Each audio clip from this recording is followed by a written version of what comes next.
Well, hello, and thanks for watching another episode of ARFCOM News, your twice-weekly dose of the finest 2A propaganda.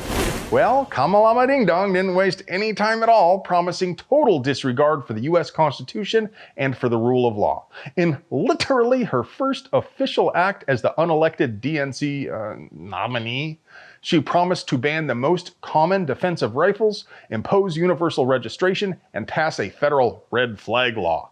That's that thing where they send armed agents of the state to attempt to take weapons from someone they believe to be armed and unstable, then they just go ahead and leave, assuming they found all of the guns and they didn't push this unstable person over the edge.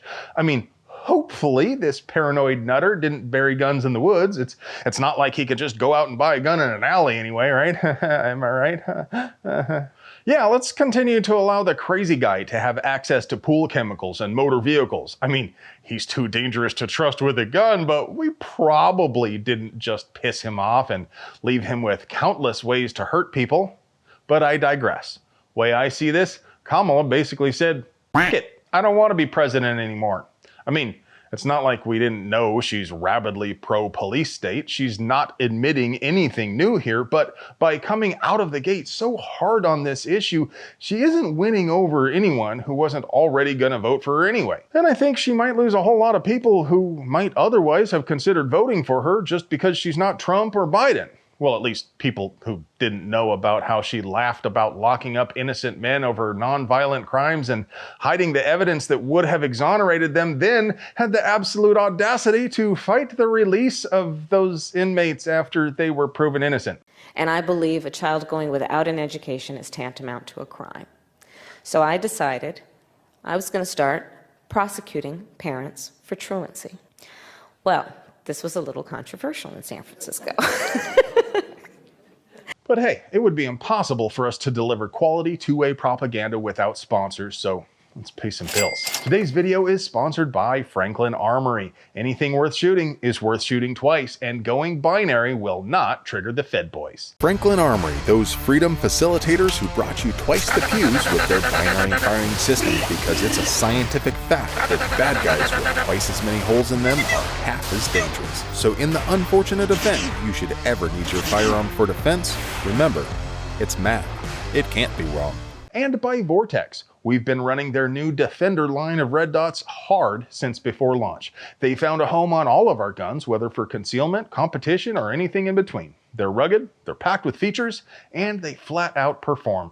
With the CCW, the ST, and the XL, there's a dot for you. And let's not forget, their no questions asked VIP warranty that covers just about anything. And by Hydra. The Mark 15 Hydra is the most versatile black rifle platform the industry has ever seen. The most you'll ever need to convert calibers is a barrel, a bolt, and a magazine weld. Speaking of sponsors, I want to hit you with another update to the ongoing changes YouTube has made to suppress wrongthink. You folks remember they deleted a whole bunch of Hickok 45's videos, which is really low of them. Hickok is super wholesome, and as Tyler at Tundra Tactical said, he's basically gun grandpa. Well, they got us too. As I speculated when it happened to Hickok, most of the problems seem related to links we used for sponsors. Not just the bare fact that videos were sponsored by gun-related companies in the first place. They removed 40 videos and age-restricted 4 more. YouTube has been somewhat less of a black hole in that they emailed us and they gave us a few examples with their reasons. One of the ones that was age-restricted kind of made sense, as the Moment of Zen showed somebody shooting what looks like a homemade full-auto grease gun with an oil filter silencer. But there wasn't any shooting at all in the other 3 age-restricted videos. For the ones they removed, we noticed they did have some links in the descriptions that went to sites where you can buy gun-related stuff, so we went ahead and changed those on the back end. But in one of the examples they sent us, they claimed we placed links in the video. Like, you know, they gave an actual timestamp, so they're not talking about links in the description, except the time indicated was the very first second of the video. It took me forever to find the video because they only gave us the video identifier code and you can't search by that. But when I did find it, YouTube Studio wouldn't let me watch it. All I could do was watch other videos we posted around the same time, and the first few seconds was a different intro that we used to use with our actual company name. The name, which ARFCOM is a portmanteau of. A name I'm not sure I'm even allowed to speak out loud right now. We're still trying to find out from YouTube if this means we can never even show or say the address of a site where you can buy guns, but if they're claiming that even displaying the text of a website is the same as posting a link, that means I can't even tell you what the name of our company is.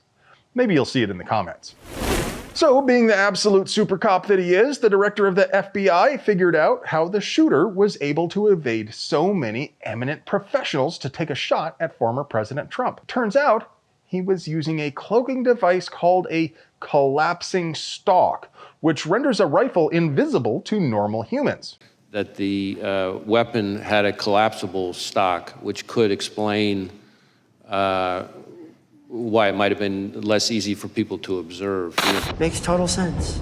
Now, I understand you may find this difficult to believe because, as you can see here, the rifle is perfectly visible. But what you need to understand is the stock is actually deployed in the uncloaked position in this photo. See, an AR-15 cannot fire while its cloaking device is deployed.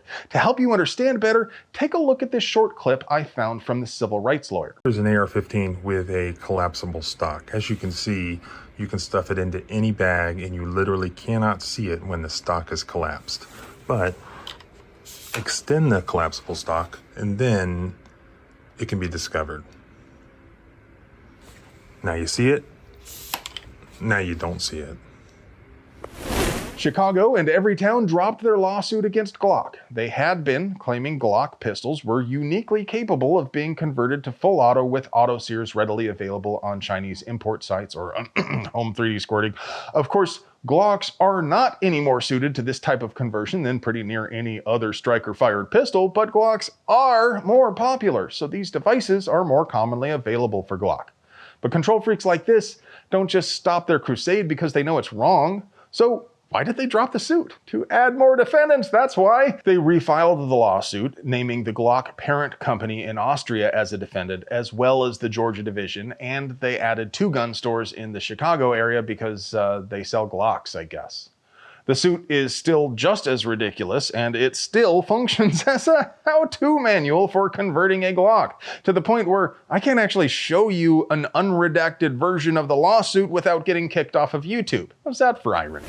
Finally, forced reset triggers are back on the menu, boys. I know. You kings are so based they were never off the menu for you, but a federal judge just struck down the rule the ATF made up pretending they were machine guns, so back to green flag racing. The ATF argued that because they were able to cause a test gun to fire more than 1 round by tightening a zip tie around the trigger, that it must be a machine gun. But Judge Reed O'Connor of the U.S. District Court for the Northern District of Texas saw through that bullshit, saying the zip tie can stretch and allow some small forward movement of the trigger, which means it is still a separate function of the trigger. This video, submitted by the plaintiffs, which clearly shows the difference in operation, was likely crucial in the decision.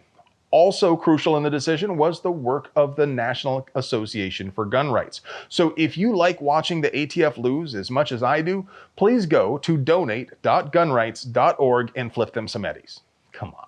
You were just going to spend that on a pair of Gadsden flag Formica grips for your 1911 anyway, weren't you? And now for your moment of zen.